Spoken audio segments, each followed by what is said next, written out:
So, moving on to just the general concept of ancient Druidism. The deep root of Druidry is of great antiquity. Records would show that those people were emerging around the time of the Persian Magi, the Sumerians, the Egyptian pharaohs. The origin of the Druids remains a mystery, even though I've put forth my theories about Mesopotamia, Mediterranean, but it's from the cloudy mists of uncertainty that comes the most widespread theory of them all, Atlantis. Although civilization itself probably did not erupt from Atlantis as far as the Atlantic Ocean is concerned, it would appear that there's definitely a collective of higher minds that came from a singular source such as that. Now, if we place Atlantis in Mesopotamia and the Eridu civilization and whatnot, then maybe that would all fit together pretty well. But the very fact remains that it's possible that these archetypal energies and concepts and whatnot began on this ancient civilization, which had technology more sophisticated than our own. When Atlantis was finally destroyed, the wiser of the bunch had enough time to, I guess, evacuate. And if we place Atlantis in the middle of the Atlantic Ocean, with that theory, then it would then be possible for refugees to kind of become the leaders of, the Mayans, and then the Aztecs and Celtia and Africa and all that, and then spreading into Northlands and Egypt and Greece and Samaria. But of course, that's not what the archaeological evidence shows for, which is why a lot of people have a hard time with the Atlantean theory. So, no one's sure what caused Atlantis to fall. Many believe their technology just overcame their faltering wisdom, or that they used some kind of psychic technologies against each other, or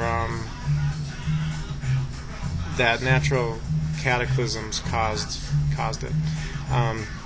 So, over the past 100 years, more evidence to support the Atlantis theory has been uncovered.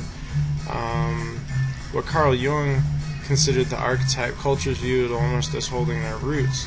Jung noticed that, like all the ancient cultures, built stone monuments towards the sky, many of them seeming to have astronomical significance.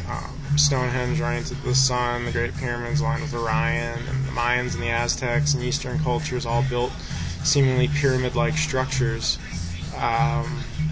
So in order for the modern Druidologist, Druid, Sorcerer, Wizard analysis to have any understanding of this Atlantean mystery, we must strip away the years of misinformation, because no one believed the legendary city of Troy even existed, and then it was found in the late 1800s. So, we have to be a little bit open-minded to different ideas and possibilities of multiple civilizations in the past, each in different times even. Can we be certain that this rise and fall of human civilization has only occurred the once, and in one locale? On certain maps, the continent of Antarctica is even considered to be Atlantis. And H.B. Blavatsky, founder of Theosophy, believes that the ancient civilization of Lemuria is covered by the glaciers of Antarctica. So there's also reason to believe that the Earth crust can shift.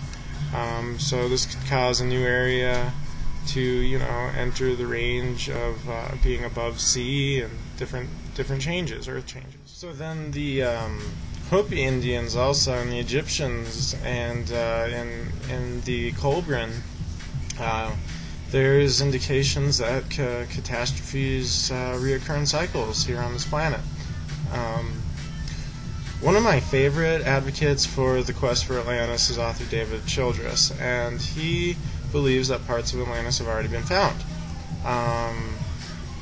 In the first half of the 20th century, Edgar Cayce had predicted that the eastern part of Atlantis would emerge in like 1968 or 69, near the Bimini Islands. In 1968, actually, off the coast of Florida, near the Bimini Islands, divers found what appeared to be either the top of a castle wall or a road under the water. The rock formations were in patterns reminiscent of like megalithic sites that are found above ground.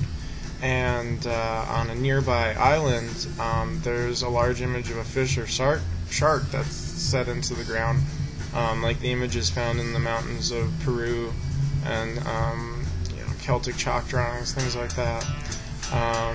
Now, why would ancient cultures create an art piece that could only be seen from high above? What would be the point of something like that? We could either return to this belief that people had been able to maybe fly in Atlantean times, or that images maybe serve another function altogether. There's the theory that such sites might have been cultural SOS signals, attempts to reach out to other Atlanteans who had survived, or possibly even alien beings.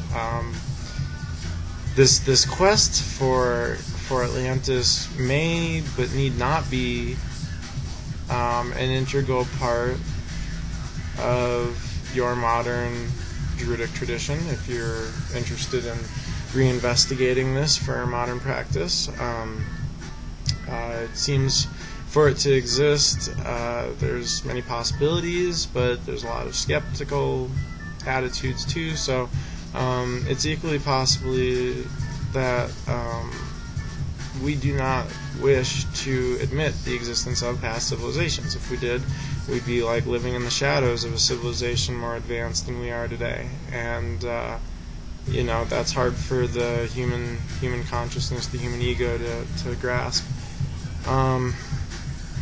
On that same note, admitting that technology destroyed an ancient civilization would mean that we'd have to look closer at our own motives.